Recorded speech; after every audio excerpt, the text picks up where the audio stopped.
Hey everyone, JC Cool here, and welcome to the final episode of Coolcraft Season 6. Yes, it is finally the end of the season, admittedly a month or two maybe later than I was hoping to do so, but I didn't get a chance to do much on the server over the summer because I had a job. Now, there is still a little bit of stuff that has to be done, little loose ends that have to be cleaned up here. Like, for instance, the parking lot around my storage system here needs to be finished around the back of my storage system. So, while I'm doing that, I have prepared something special to show you. So, cue the music, and I hope you enjoy this.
Alright then. The parking lot has been extended to its logical conclusion. I apparently missed this. This will be turned into grass here. But besides that, yes, the parking lot is now fully completed around the shopping mall / my storage system here. I should remove this beacon from on top. That kind of does look weird.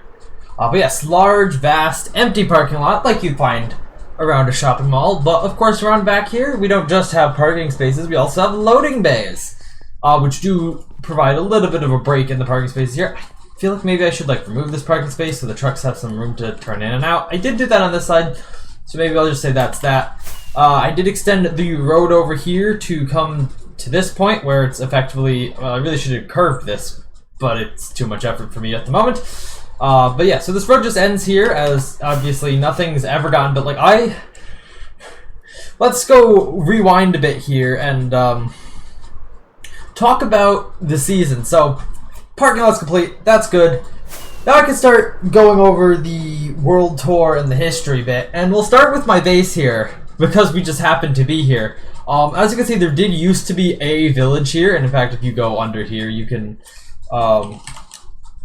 see a zombie, apparently. You can definitely see the remnants of where there did used to be the village around here. But what happened to the village is the same as what happened to all the terrain around here, is I flattened a literal mountain over here. To be fair, as you probably saw in that clip I showed a little while ago, the mountain was actually over here, and my actual storage system didn't really end up going where the mountain was at all. I just felt like flattening the mountain, really. And I went way overboard. I went way over here, which I never ended up even fully flattening out the land for.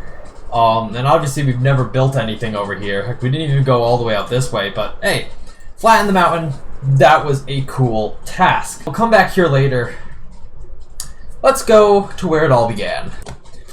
Of course, the start being here at the first crafting table at the world spawn. Yes, over a year ago now. Oh, look who's shown up. Over a year ago now, we started right here in this frozen wasteland.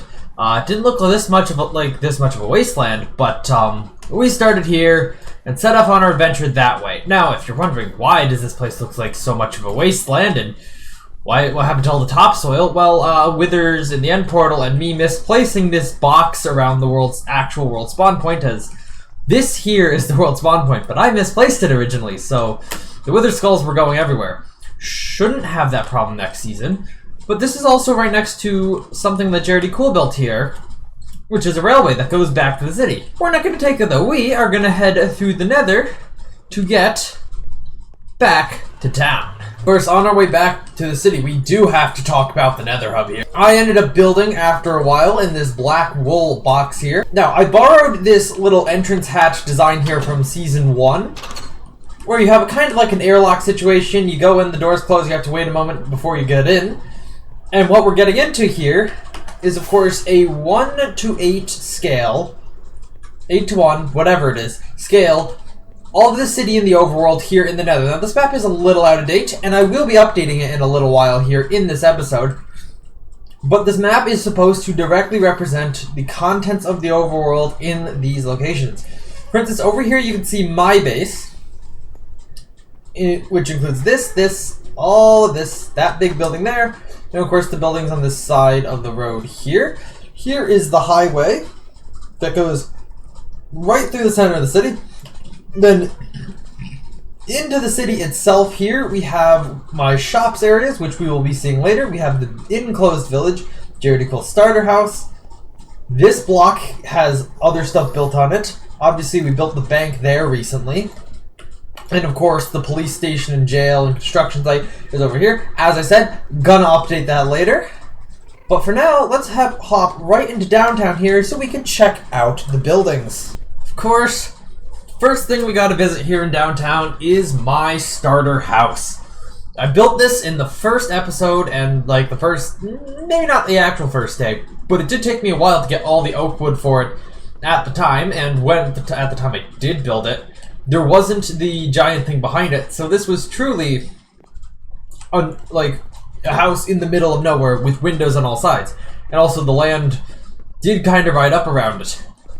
In here, it's pretty simple. There's basically no interior, but this was my original storage system. There were chests on top of this, but I took them down eventually. And I also remember having my episode plans listed on this wall here with a manual concrete converter underneath here. Behind my house, we have my original little farm here, which had a giant building plopped over it. This was our very first community project, which effectively was just a me project, which is our stone factory. And here you can see the entire material list for this thing written out on signs. The idea for this project was to automatically and completely without player intervention produce massive amounts of stone and smooth stone to be used in construction of the city. And in those respects, this has worked very, very well. Of course, the stone factory and my house didn't take up the entire block, so I dedicated this portion here next to where the future stone factory would go to my early bamboo farm, which was a big help in getting wood for the early games. Later on, stuff over this way got built, like our pre-rail dispensing station here, as well as the nether portal, LA duplication station, and of course the communal to-do list, which clearly is not going to be done. Speaking of which, there's a subway station next to it. We will talk about that one later. First, we need to talk about what's across the street, Jared Cool's starter home, and also the encased village. Jared Cool's starter home does have multiple floors and some farms in it. It's not too interesting to talk about. The more interesting thing is this village here. This village did spawn naturally, but it actually extended a little ways out this way. One of the first things that we did here is we actually fenced in the village to try to protect all the villagers from getting killed by zombies. And I'd say that worked correctly.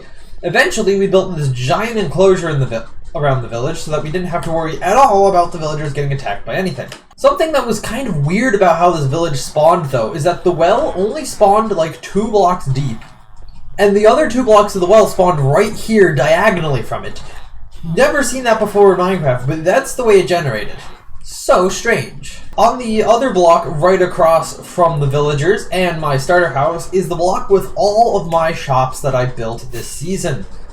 This consists of a prismarine shop here, which also happens to sell bamboo because I have a lot of bamboo blocks. Sitting next to that in the modern looking building that I stole from season 1/4, we have my bricks, mud, and rooted dirt shop, which, yeah, I don't think this made a single sale ever, but in case anyone ever did want to buy any of that, it's here. Next to that is probably one of the most important shops that also no one has ever shopped at to my knowledge, my lighting shop here, which only takes a small part of the building and isn't too well themed on the inside.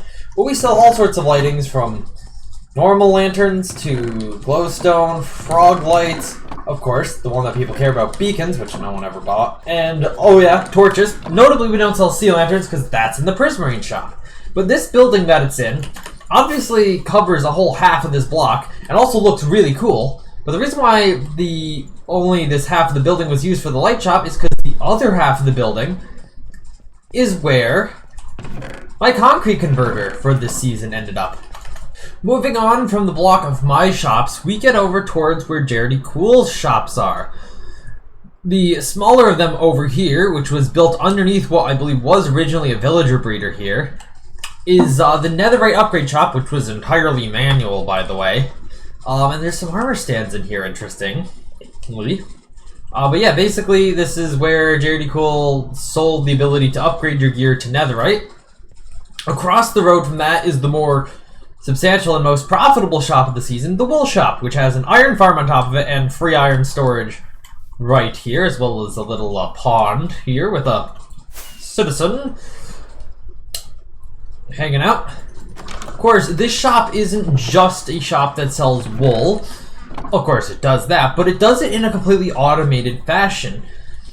The way the shop works is you pick the color of wool you want here, then you enter your diamonds or discount shulker boxes here, which will pop up on this board here for the number that are currently in storage. Then when you're ready to buy, you press this button here, and 2 will automatically be subtracted from this sign. The real magic of the shop is that all the wool is actually grown right here inside the shop and automatically packaged into shulker boxes. This is a significant improvement on the design you built last season, where it didn't really work all too well and took 10 minutes of you standing there for you to get a shulker box back. Moving on from the wool shop, next to the netherite upgrade shop, we have the, I believe, tallest building in the city, built by Jared Cool, which is a copy of a building from the old Instant Massive Structures mod. It goes wee all the way up to the top here at y equals 268. And because of the render distance being terrible in Minecraft, and also for some reason a circle instead of square, I swear, back in 1.13, the render distance was square, but in 1.14 they changed it to be circular. So annoying. Anyhow, from up here you can kind of see what we're going to check out next, which is of course the bank, which was really recently constructed here. As you can see, the beacon spot on the top hasn't had time to get recovered, but yes. You know it's the bank because it has the dollar sign in front of it, otherwise it just kind of looks like a pretty modern building. This building features 4 office towers that are pretty tall on top of the base, which is pretty big, but not all that tall. And, yeah, that's about it. But the building that this stands in front of is a lot more impressive. Of course, talking about City Hall here, which we never really did anything with the interior of, but oh well, I guess. This is yet another building from the Instant Massive Structures mod that we built in Survival, but even then, it took like 12 hours of 2 people building this for it to actually be completed. This was a mega grind. But yeah, the interior does have some stuff in it, but it's not really what you would expect from a City Hall. I mean, it's mostly empty, but you know, there are anvils for railings for some reason, and a lot of quartz. That took me a while to farm all that quartz up, by the way. Moving to the other side of the highway, here we get to see the construction site of a building that is, of course, still under construction, with our gigantic tower crane here and ridiculously large, probably sewer pipe, I'd imagine. For some reason, it's just sitting here. We don't know. You can see where the vehicles have been driving around here, tracking mud everywhere. All that stuff. Of course, next to that is our police station and jail. The police station itself, while you can go inside of it, doesn't have an interior because that sounded like a lot of effort that I wasn't willing to put in at the time.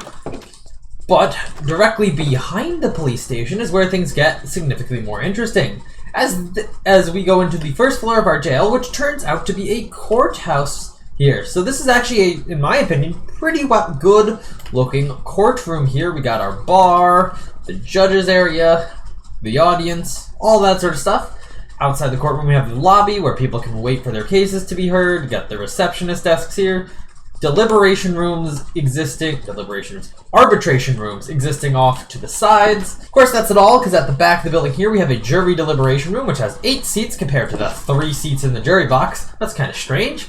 I guess you gotta have those alternates there. Neighboring that, we have the judge's quarters. Looks pretty nice. It's still made out of stone. And of course, next to that, we have the entrance to the prison itself, which sits on top of the courthouse. Of course, we couldn't just build a prison. We had to build it in a way that allowed redstone to be involved. So all the cells can be remotely locked from a single location. In fact, the entire prison can be put into lockdown mode from this one single point, which will close all the doors of the cells, the prisoner stairwell, as that's right, we have 2 stairwells, a stairwell for the staff here and a prisoner stairwell here. It'll basically lock everything that can be locked off,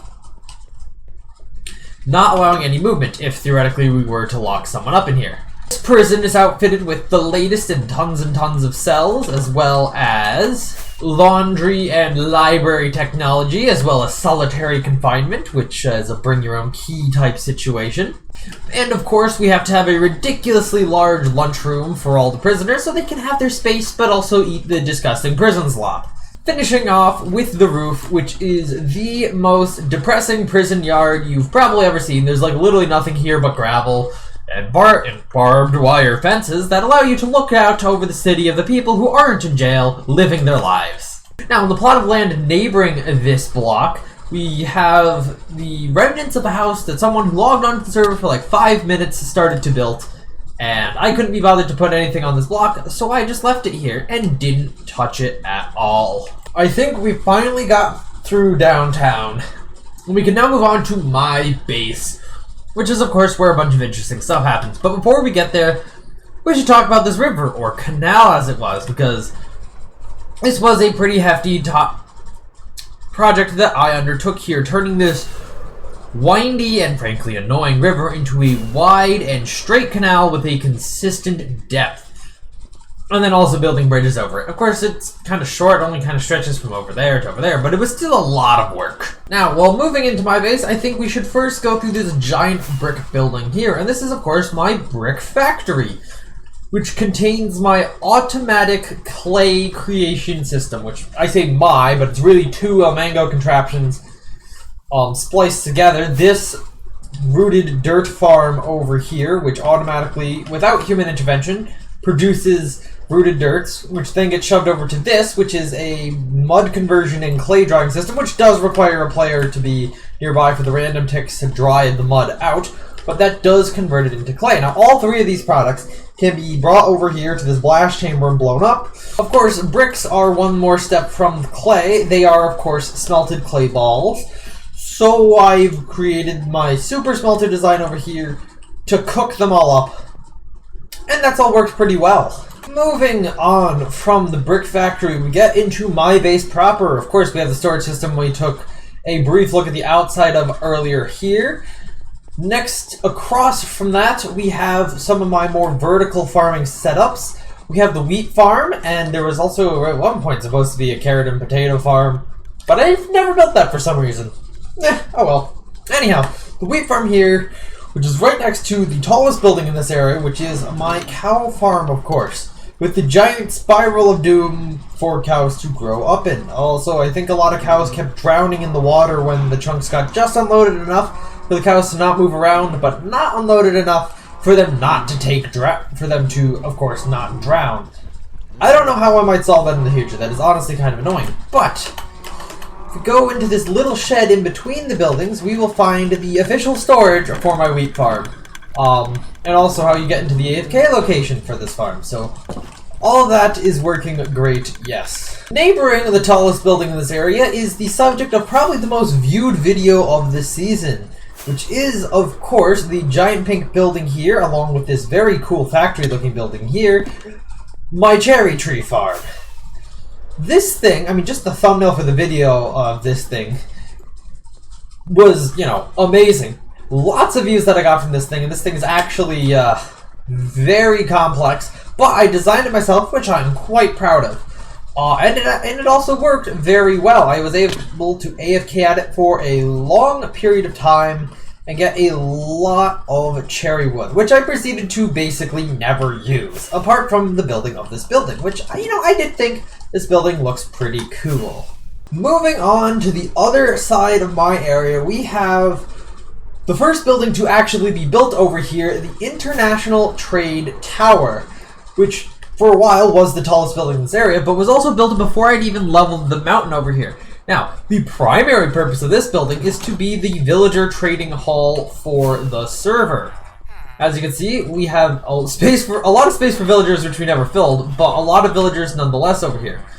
The key thing about this building, and the reason for its design, is that up the top here, actually all the way up the top, there is a built-in villager breeder, which you can automatically call stuff down to. Now, the reason why I built the building with the small center was mainly so that iron golems wouldn't spawn on any other nearby buildings. Of course, on the first floor here, we had what was my kind of in-between base here, which had a bunch of chests and a quick-ish smelter.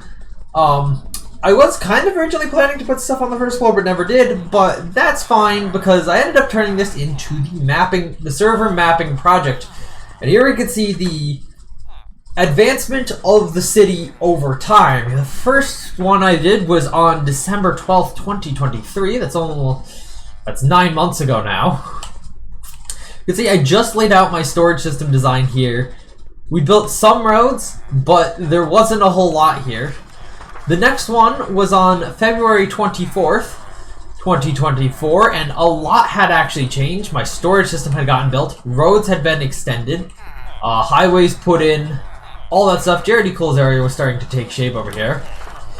Currently, the most recent one was on June 5th, A lot of advancements happened here. More highway, city hall, Jerry Cole's base, had some stuff put up in it.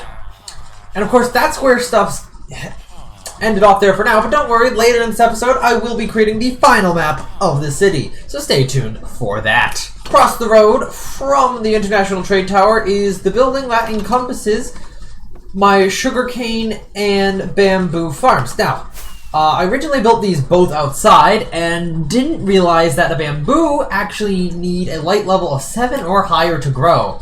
So when this got put inside, this basically broke this farm. Additionally, this farm suffers from the issue of minecarts running next to each other, influencing each other, and randomly causing other minecarts to stop. It makes no goddamn sense. It's fixed in the minecart changes, but those obviously aren't actually implemented into the game or anything like that. But yeah, if I build something like this next season, it's definitely going to be refined, and the sugarcane farm is just the design that I've been building since Season 2.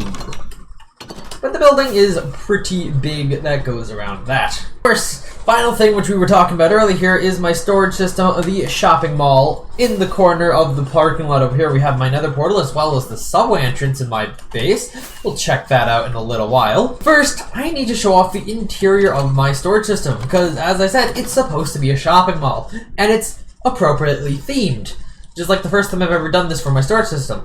The entrance section here is the food court, which of course is where all of my food stuff is stored. There's only like 8 stalls, so you know, there's not too much, but I didn't have too much that needed to be stored.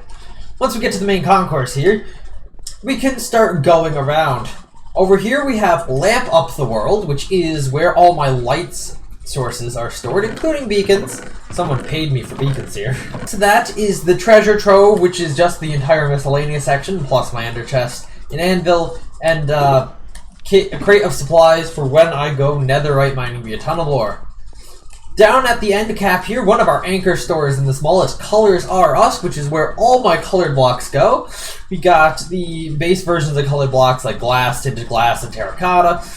But in the center here, we have the various every color of the various colored blocks laid out by type. We got wool, full concrete, stained glass here, moving up to the second floor. Because yes, this section is 2 stories tall. We have normal terracotta, concrete powder, and the glazed terracotta.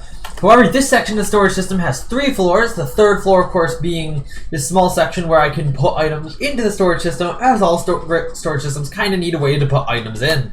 Next door to Colors Are Us, we have a branch of the bank from, I guess, downtown, which is the bulk combo item storage for all of my riches, which includes all the diamonds I got from this season's World Eater project. And Jared Cool got a bunch as well, so I didn't get all of them. But yes, this was a unique situation for me, where I basically combined all the different possible options for a specific ore resource into one chest, and I think that's worked out pretty well, considering I haven't even filled up a full chest of any of these. Next to that, we have the end shop, which I didn't use most of these chests. Kind of a waste, honestly, but hey, coarse fruit and endstone, let's go. Next to that, we have Redtronics, the electronics store, which is kind of themed to look like an Apple store, realistically. This is all of my redstone supplies, which I actually have a decent stock of most of, because there was a point where I did some live streams where I just went around and made stock of stuff. Now, this buttons and pressure plates section was supposed to be incredibly generic, but I never actually put in the multi-item sorters for this, so they just kind of got to manual entry. But other than that, we have chests, hoppers, droppers, slime, honey, composters, note blocks, sticky pistons, normal pistons, some daylight sensors. These were kind of expensive, so I kind of skipped them. Lecterns, observers, TNT galore, redstone lamps. Apparently didn't make any trap chests. We've got rails, power rails, detector rails, activator rails, and of course the never used skulk sensors. Everything I could possibly need in redstone right here. Down from that, we have the section with all my wood. I had a bunch of chests which I never assigned at the end. Generally, planks were on this side, logs were on that side. One of the smallest shops in the corners here, we have my prismarine shop, which has prismarine bricks, and dark prismarine. Pretty simple stuff, pretty small shop. At the very other end, we have the other 2-story anchor store, that being Earthy, which contains primarily a lot of the kind of earthy building blocks that are pretty common, although I apparently have none of these over here. Oh, I have some clay. Like, you know, cobblestone, stone, dirt, grass. But it also contained other similarly related blocks like bricks, sandstone, calcite, stone bricks. A second floor, this time accessed by Bubble Vader, for stuff like tough, polished deep slate. You can read the signs here. This is what we got. And I had an empty slot, apparently. Woo! That is the dungeon, the slightly poorly lit shop, which contains all my mob drops, including nether stars, leather, and unlabeled and unlabeled. I wonder what's supposed to go there. And the final shop of my storage system is Like Hell, which is all of my nether stuff, like the raw quartz, soul sand, lots of soul sand, and of course nether rack. Also, considering it's the final episode, I'll show you my secret of them all. You see, I never built a proper location for my bed to be, so instead, I've just hidden it behind the wall. There's a button there which opens up this hidden entrance for a moment, which allows you to come back here and get to my bed. That's the secret that I've been keeping all season long, and it's worked out pretty well, I think. You can also see what the back end of the mall looks like here. Now that I've finished going over my area of the city, let's take the newly installed subway system to Jared Cool's side. Keep in mind this might look a little unfinished, because I guess Jared Cool hasn't gotten around to finishing, but hopefully it'll be finished by the time the season actually goes offline. So, let's take a ride all the way over to the other side of the city.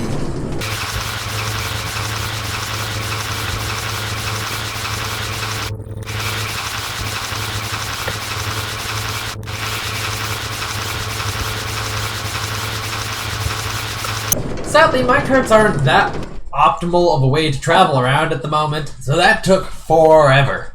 But we in fact are here at Jared Cool's base. And originally there was supposed to be another subway line that went over to Tyler's base, but Tyler really didn't do anything this season.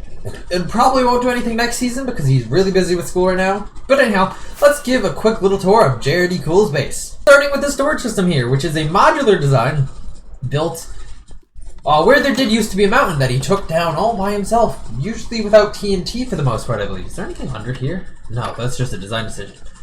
This building was the target of this season's Super Bowl prank. It does appear like these are supposed to be letting natural light through to the bottom, but he didn't actually appear to do that for the first floor. That's strange. Anyhow, as you can see, the prank does kind of remain intact as it was setting the building ablaze and, of course, building this fire truck out front. But he's also built a whole bunch of facade buildings around here, which I kind of wish I'd done with my base. Notably, though, Jared Cool had planned a lot. Like, he'd actually planned out what types of buildings would go around here. He just never really got to achieving most of it all. In fact, this village over here may have been intended, and there was obviously this great-looking wheat field here. Additionally, it looks like there's maybe like a turtle hatchery over this way. Looks like a turtle hatchery. Back into the city here, we have Jared Cool's general purpose mob farm, which is designed by Mumbo Jumbo from a long time ago, which drops onto this helipad here. This building here contains the storage for his mob farm, but also, that door did not go where I expected it to. Also, his blast chamber set up here. Wow, that was loud that I said that. Which is, of course, a Il Mango designed tree farm from ages ago here, fed into this blast chamber up here, which I think is also a much later Il Mango design, combined with what looks like a super smelter. This might be a concrete converter of weird. Of course, all of that is dancing around the tallest building in this block here, which also contains his nether portal, and some chests for some reason. Anyhow, this building is home to the server's Shulker Box Farm, or Shulker Shell Farm. Hence the building's weird design to prevent shulkers from being able to teleport anywhere on the outside of it. The other side of the street from this monstrosity of a block here is a singular building which contains a fairly simple design for a chorus fruit farm. Yes, these are dispensers with arrows, I believe, in them on the ceiling. Manual load, but triggered all at once here to try to pop off as many of these as possible. Moving slightly on here to this island, we can see the subway system coming to an above ground station here before going off to the world spawn over that way, as well as more planned out areas, but more importantly, the buildings that actually got built here, a small health clinic, and a made-of-wool police station. Yes, unfortunately, it doesn't look like he got to building much here either. Of course, his part of the city does contain an unfinished road here, but roads that were built but never had anything built next to them, mainly all this stuff. And of course, the terminus of this highway after an admittedly pretty cool interchange. Now that we've finished the tour of the city itself, it's time to look at all the other things that I've done this season, starting with the Roof of the Nether, because there's no reason that we're going to be coming back here, so we best show all this stuff off now. The first thing on the Roof of the Nether here is the gold farm with the rainbow beacon circle around it, which I think looks pretty cool. Of course, we also have a bartering farm right here, which is the source of a lot of stuff, like a little bit of quartz, a lot of bit of obsidian, and, you know, the spectral arrows that I've been using for a hot second now. The other thing I built on the Roof of the Nether this season was a frog light farm, which is something I actually haven't done before. It's a pretty simple design that I have no recollection of where I got it from. But basically what happens is magma cubes spawn in here, and then the powdered snow kills that, or knocks them down to the small size, which then allows the frogs to eat them. And there is a hopper minecart that is kind of missing from this whole situation here. That's strange. I guess I could kick that back off. Next up is my mob farm from the season, which is the design that I first built in, I believe it was Season 2. And it's currently running right now. Hang on a second, that's not good. When did I forget to turn this off? But yeah, I built it here in a desert because... Okay, good, it's not broken. In a desert, you get a lot less zombie spawns, which means you get more spawns of everything else, and therefore more drops. One of the big advantages of this farm is that it provides you with ender pearls as well as, you know, the normal mob drops. So, yay for that. Next up is my coal farm, or wither skeleton farm, whatever you want to call it. Of course, with the giant button perimeter, and falling. Lots and lots of falling, apparently. Of course, down here we got all of the, well, not all the wither skulls, or coal as it turns out. I've probably rated this relatively recently, but yes, we got all the bones. All the bones, people. But yeah, wither skeleton farm, and not too much else to say here. Bringing it back to, I think it was episode 3 now. Welcome back to the slime farm here, which is obviously one of the newfangled swamp-based slime farms that I only built one layer of this season because I wanted to do it quickly, and it's still, like, overproduced. I actually have been back here at some point to upgrade to the crafter, but, yeah. Lots of slime here. We also, of course, have the good old AFK platform high in the sky here. And actually, seeing this giant patch of slime down here reminds me of early in the season. For some reason, I think it was my graphics drivers had this issue where my game would just randomly crash. And one point, the game crashed as I was jumping from there, jumping over this corner from there to there. I was in the midair and it crashed. When I relogged, I fell all the way down onto the here, but there weren't slime blocks here at the time, and yeah, that was very unfortunate. Moving slightly to the east, we end up at the perimeter and witch farm for this season. World Eater is still here, of course, because it's a classic thing to build a World Eater. But while for the most part, a lot of this didn't have waterlog caves, there were some waterlog sections like this that I had to do painstaking hand clearing when digging the side trenches. Ah, the good old days. Anyhow, yes, then we also got the witch farm, which obviously has been the source of basically all the redstone and all the glowstone for this season. Moving a little closer to home here, we have the end of the highway here, and I did originally plan to build my part of the city out this way, build like a suburb over here or something, but unfortunately that never ended up happening. But what did happen was this pillager outpost here, which was, before 1.21, the perfect place to get Bad Omen, and I specifically spawn-proofed the structure itself so that we could stand on it, and if, like now, none of the banner guys spawned, the idea here was that we have this refreshing tube here, which is basically just a bubble column here, that slowly elevates you upwards. faster than a minecart moves, interestingly, and then drops you right back down. Now, the idea with this is that the height was high enough that you will despawn all the pillagers that were here, causing new ones to spawn, like this guy. Once you had gotten Bad Omen, which of course doesn't work like that anymore, but you know, for when it did, you drop right down the center here to apparently need a boat. Like I said, you drop down here to this ice tunnel, which is deep underground, and take this boat all the way across this way in the overworld. Now, the purpose of this was because my villager trading hall, or because when you were doing this, you would theoretically have Bad Omen, and in order to get to where we're going, you had to go under the village / my villager trading hall. There was a risk that if you went above ground, you could set off the raid. You could set off a raid where we don't want a raid. So instead, I built this tunnel deep underground that wouldn't set off the raid, but would critically get you over this way very quickly. You then pop out here, and you can see our destination there. You then run into this nether portal, because we need to actually get up there at the right location to start the raid.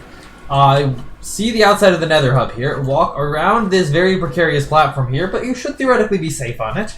Going through this portal, you end up over the middle of the ocean here, pretty far away from the farm, but you'd walk straight along this very precarious bridge here. You would be fine if you fell, just wouldn't do the raid stuff right. To this raid farm. I don't remember who designed it, but I guess it doesn't really matter. Once at the farm, you'd get into place, swinging your sword in that area, and let the raid system spawn waves continuously. Now, they did change how raids are spawned and work a lot in 1.21, so obviously this farm doesn't work anymore, unfortunately. But when it did work, obviously we had the kind of loser drops here, you know, your bottles, a bit of gunpowder, some redstone, some glowstone, which was actually helpful when we started the roads, but more importantly, we had... More importantly, we had the filtration of totems, which has given us our supply for the entire season. But also from that, we had our major supply of emeralds, which, yeah, we have a lot of.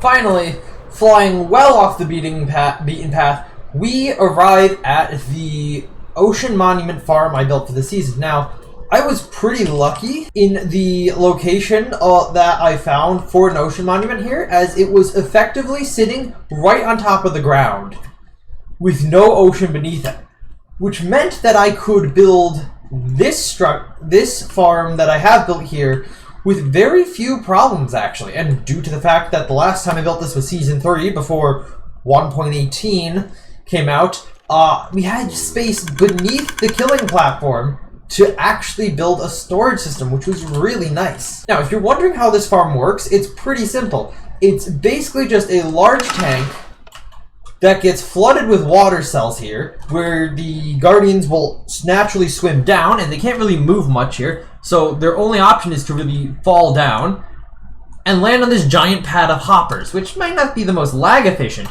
but when combined with well-lit caves in the local vicinity, means that you will actually acquire incredibly good rates out of this farm. I mean, look at this. That was just me flying up for a second and we get all that. If we go down here, and it appears like I'm still too close to the actual water up there for spawning to take place, or actually more accurately, I've filled up a bunch of caves. But unfortunately, the big... Oh, there was a guardian. There are a couple... Hey, here are some guardians falling. But yeah, unfortunately, the only way you can get to the storage system is by coming down here, walking across the pad of hoppers, listening to all those things clack, because this thing does produce a lot of items. And then coming down here, and then there is actually a cave beneath us here. But yeah, this is where all the sea lantern stuff is. Definitely going to try to build this farm again next season. And finally, I guess I will just come over to show off Tyler's base a little bit, because he actually did do some stuff here. It wasn't much, but I guess it was something, and he never really did anything city-wise. He kind of lived a bit far away and never built anything that was even remotely close to city blocks or anything like that. So this was his house. He did. Oh yeah. Despite the fact that he's never uploaded a single episode from the season, he did actually make plans for his first 2 episodes at least. I think he may have actually recorded the first episode. Maybe he's actually recorded both of them. Like, I know he hasn't finished uploading last season yet, but like, yeah, he built a storage room, and in classic Tyler style, he also started a hallway here for active smelter room? I actually had zero clue that was a thing. So coming outside here, he's got one of his trashy mob farms here. A sugarcane farm, which is very basic, very resource intense. A lava farm, chorus fruit farm, of course, the incredibly basic wheat farm here. I believe there's a cobblestone generator system over this way, as well as what's this building here. Closed because shops closed should be downtown. Not that he had any stock in here anyway, or even managed to relocate to downtown, like literally at all. But yeah, I guess that is the entirety of Tyler's area. That really did not take very long to show off. And a quick update here from the Nether Hub. e43 has actually come over here and started building out some of his area's map in the Nether here. I don't know if this is going to be finished before we end up closing the server.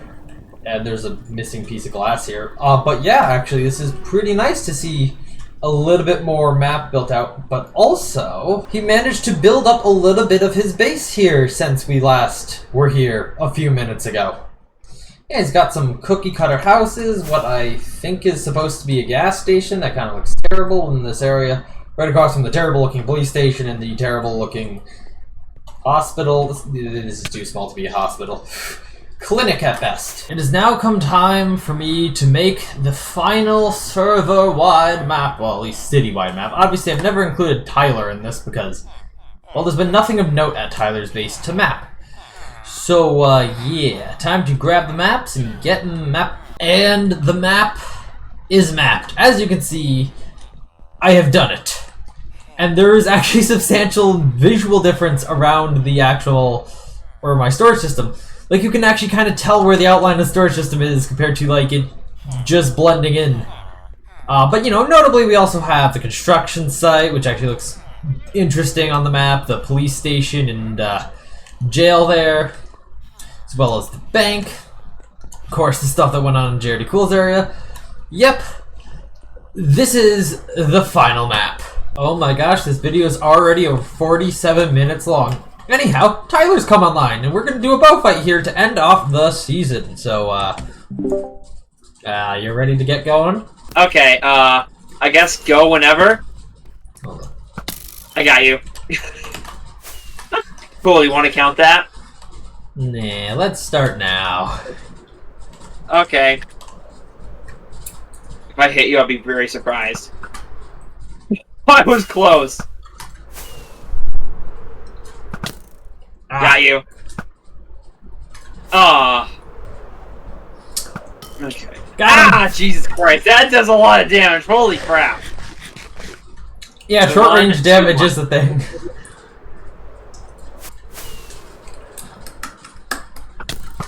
Oh! Oh, I almost hit you twice. 2, 2, 1. 3. How the fuck did I not hit you there? Oh, there you are. Oh, shoot. Oh, that was a double hit. Yep. 4-2. Shoot. I think I'm recording at 30,000 kilobits per second. Oh. Got you. Damn it. It's 5-2. I guess you're going to like 10. You know, they say this health stuff is, good. Oh! Hey! I did not think I would get that one. Are you recording? Yes. Well, yes, that's what I based this season on. Oh my god, I almost got you right there.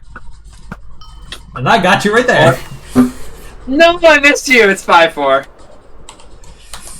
And if you hit me again right now, I'll die. What exit signs? You were not involved at all in the design of this highway, sir. Got him! Alright. That was a joke. Oh, shoot. Oh, I got him! Damn it. Yes, actually, It's I've been really recording. I've been recording for just about 10 minutes now, yes. Me too. Hey! Oh! Got him! 6. Yeah, maybe 10 is gonna be taking a while here. This might. Alright, we're gonna fight through the night. Let's go. Oh. Wait, did I just see you? I just got you again! 8-6. Okay, you've gone pretty far over this way to see that, Tyler.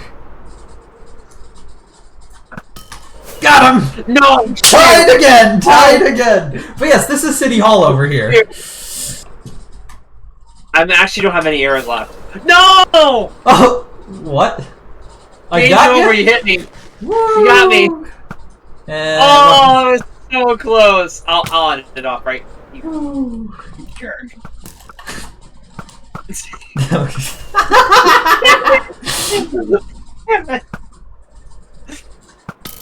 There we go. Alright, dude. Oh, I ran out of spectral arrows at some point there. Alright, what? Alright then. I finally won a bow fight. And this season has been pretty good. I've made a lot of progress. Could have made more progress. Second longest season in terms of episode. Longest season now in terms of actual run length. Oh, that's a thing. I've copied my inventory and ender chest into these chests in my storage system here, so that anyone who happens to find the world download can check them out. With that being said, I'm gonna have to say thank you all for watching. Hope you enjoyed. Please make sure to like and subscribe. Check out my game, which is linked in the description, and I will see you all in the next season of Coolcraft. Bye!